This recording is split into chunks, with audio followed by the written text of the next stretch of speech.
పరిపాలన నచ్చే ప్రజలు ఈ విధంగా ఆదరిస్తున్నారా, లేకపోతే సహజంగానే ప్రభుత్వం అధికారంలో ఉంది కాబట్టి ఎడిదిరిగి ప్రతిపక్షాలను గెలిపించుకున్నా వాళ్ళ సమస్యలు వాళ్ళ పనులు జరగవు కాబట్టి కామన్గా ఆదరిస్తున్నారంటారా? అసలు ఓవరాల్గా ఏమంటారు?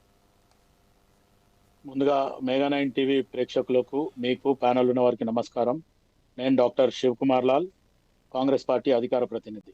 అయితే ఇక్కడ ఒక రకంగా ఆలోచిస్తే మనం ఎన్నో డిబేట్లు మీ ఛానల్లో కూడా మాట్లాడడం జరిగింది. కాంగ్రెస్ పార్టీ మార్పు కావాలి, కాంగ్రెస్ రావాలి అని ఒక నినాదంతో కాంగ్రెస్ పార్టీ ఎన్నికలకు పోవడం జరిగింది.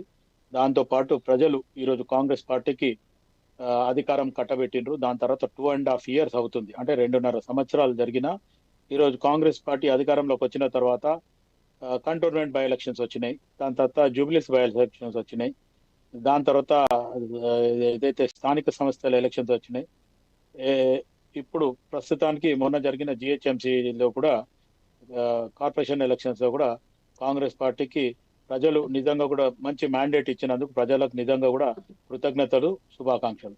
అదే కాకుండా రేపు జరగబోయే 23వ తారీఖు రోజు మంత్రివర్గంలో ఒక నిర్ణయం తీసుకోబోతున్నారు.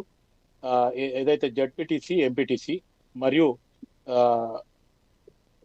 ఏదైతే జిహెచ్ఎంసీ ఎలక్షన్స్ హైదరాబాద్, ఈ మొత్తానికి 3 విభాగాలు చేసిండ్రు. దాంట్లో కూడా ఈరోజు కాంగ్రెస్ పార్టీ ఇదే దిశగా ప్రజలు మ్యాండేట్ ఇస్తారనేది మేము కూడా కాంగ్రెస్ పార్టీ తరఫున ఆశాభావం వ్యక్తం చేస్తున్నాం.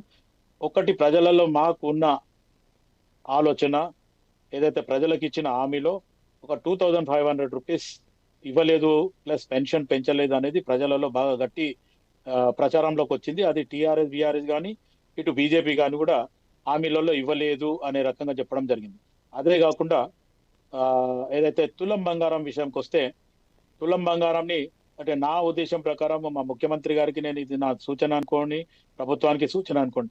గతంలో కేసీఆర్ గారు ఎట్లయితే దళితుని ముఖ్యమంత్రి చేస్తా అని చెప్పి మర్చిపోయిండో, ఈరోజు ప్రజలు కూడా తులం బంగారం ఇస్తాన్న దాన్ని మర్చిపోదామనే రకంగానే ప్రజలు ఆలోచిస్తున్నది నాకు వ్యక్తిగత విశ్వాసం. ఎందుకంటే మేము ఏదైతే మేనిఫెస్టోలో పెట్టినప్పుడు అప్పుడు 25,000 నుంచి 30,000 రూపాయలు తులం బంగారం ఉండింది. అది ఒకవేళ ఎంత అనుకున్నా ఒక డబుల్ అవుతుంది అనుకున్నా ఇష్టం అనేది రకంగా ఆలోచించడం. కానీ ఈరోజు 2 లక్షల రూపాయలు తులం బంగారం అయింది. కాబట్టి ఇది ఏదైతే గతంలో కేసీఆర్ గారు ఏదైతే దళితుని ముఖ్యమంత్రి చేస్తుండని మర్చిపోయిండో, అట్లనే ఆ రకంగా ప్రజలు మేము మర్చిపోతాం. కానీ ఖచ్చితంగా ఈ 2,500 రూపాయలు ఉన్న పెన్షన్ ని పెంచమని చెప్పి ప్రజల తరఫు నుంచే నాకు ప్రజలలో పోయిన దగ్గర మాట్లాడిన విషయం నేను మీకు లైవ్ లో చెప్పడం జరుగుతుంది. ఇది కాకుండా పరిపాలనలో ఎక్కడ కూడా ఏమి ఇబ్బందులు లేవు, సజావుగా జరుగుతుంది. కాంగ్రెస్ పార్టీలో కొంచెం స్వేచ్ఛ ఎక్కువ, ఓపెన్ గా మాట్లాడతాము.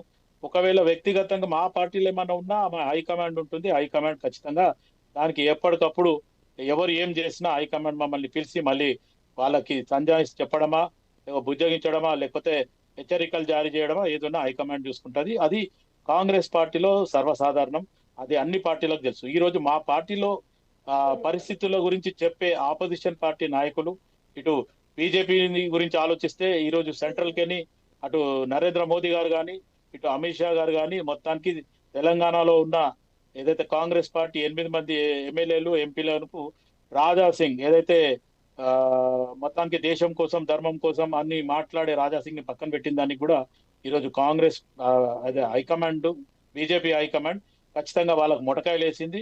రేపు వాళ్ళు దీంట్లో ఖచ్చితంగా మీరు యూనిటీగా లేరు అనేది హైకమాండ్ చెప్పింది అనేది మనం వీడియోలో కానీ ప్రెస్ పేపర్లలో కూడా చూడడం జరిగింది.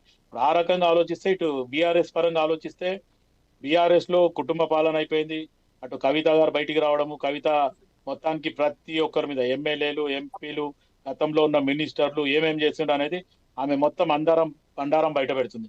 అదే రకంగా మేము బండారం బయట పెడితే మటుకు వాంటెడ్లీ చేస్తుండ్రు, కక్ష సాధింపు చేస్తుండ్రు, మీరు ఇది చేసే మంచి పద్ధతి కాదు, అది ఇది అనే రకంగా మాతో మాట్లాడింది.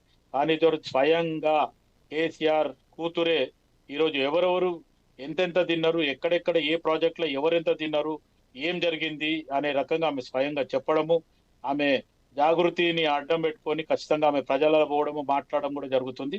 మొన్న జరిగిన ఏదైతే మున్సిపల్ ఎలక్షన్స్ లో అటు ఏదైతే కార్పొరేషన్ చైర్మన్ అవే దాంట్లో కూడా బీఆర్ఎస్ చేసిన తప్పిదం వల్లనే ఇవన్నీ జరిగినాయి అనేది ఆమె కళాఖండిగా కూడా చెప్పడం జరిగింది. అది ప్రజలు కూడా చూస్తున్నారు. కానీ ఈరోజు కాంగ్రెస్ పార్టీ మటుకు ఏదైతే అధికారంలో వచ్చినప్పటి నుంచి ఏదే ధోరణిలో ఉన్నామో, ఏ దిశగా అయితే మేము ముందుకు పోతున్నామో అదే దిశగా ముందుకు పోతాం. ప్రజలకు ఇచ్చిన హామీలని ఈ 2.5 సంవత్సరాలు కొంచెం అవి పక్కన పెట్టినందుకు ప్రజలు కూడా ఆలోచించారు. ఎందుకంటే ఓపెన్ గా చెప్పడం జరిగింది. కాంగ్రెస్ పార్టీ అధికారంలోకి వచ్చిన తర్వాత అన్ని శాఖలలో రహీం రివ్యూ మీటింగ్ చేసి చెప్తే ఆ రివ్యూ మీటింగ్లలో మొత్తానికి ఖజానంతా ఖాళీ ఉంది రహీం గారు అనేది ప్రజలకు చెప్పడం జరిగింది. ఆ తర్వాత ఈరోజు ప్రజలంతా పర్ఫెక్ట్ గా దాని గురించి విని ఈరోజు కాంగ్రెస్ పార్టీకే పట్టం కడుతుండ్రు. కాంగ్రెస్ పార్టీకే మంచి మ్యాండేట్ ఇస్తున్నారు. ఈ రోజు కాంగ్రెస్ పార్టీ ప్రజలకు ఇచ్చిన హామీని కూడా రేపు రాబోయే రోజులలో పూర్తి చేస్తుంది. ఈ రైట్. ఫిబ్రవరి ఎండింగ్ లోపల ఏదైతే పెన్షన్ ఇస్తుంది, 2,500 రూపాయలు ఇస్తుంది అని చెప్పి